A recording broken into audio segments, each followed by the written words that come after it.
Iqtidor maktabi ansambli tanlovi yoshlarning ijodiy qobiliyatlarini namoyon etish, ularning musiqa san'atiga bo'lgan qiziqishini yanada oshirish maqsadida tashkil etilgan tanlovdir. Ushbu musiqiy bellashuvning Buxoro shahar bosqichi ham yuqori saviyada bo'lib o'tdi. Bu haqda muxbirimiz Suhrob Sherov so'z yuritadi. Tanlovning Buxoro shahar bosqichida turli sinf va yo'nalishlarda tahsil olayotgan o'quvchilardan iborat ansambllar sahnaga chiqib, o'z mahoratlarini namoyish etdilar. Ishtirokchilar milliy kuy-qo'shiqlar, zamonaviy kompozitsiyalar hamda jonli ijrolar orqali tomoshabinlar va hakamlar hayotida katta taassurot qoldirishdi. Ayniqsa, sahna madaniyati, ijro uyg'unligi va jamoaviy hamjihatlik alohida e'tiborga loyiq bo'ldi.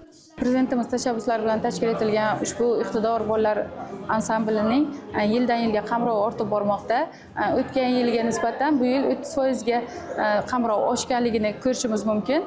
Bu iqtidor ansambli o'quvchilarining nafaqat o'sha musiqaga bo'lgan qiziqishlarini, ularning jamoada ishlashi, sahnada o'zini tutish madaniyatlarini namoyon etishga xizmat qiladi. Bu yil shahar bosqichidan o'tib, viloyat bosqichiga yo'llanma olgan o'quvchilarimiz respublika bosqichlarida ham ishtirok etib, faxrli o'rinlarni qo'lga kiritadi degan umiddamiz.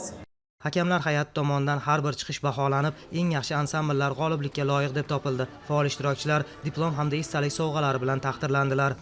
Biz 29-maktabning O'zbekim dutorchi qizlar ansamblidan Qarnavo kuyini ijro etib bergandik. Bu yerda biz hozir birinchi marta ishtirok etyapmiz. Hozir tanlovda ishtirok etayotganimdan behad xursandman. Hozir shu tanlov sababan men hozir bir qancha kuylarni ijro etishni o'rgandim.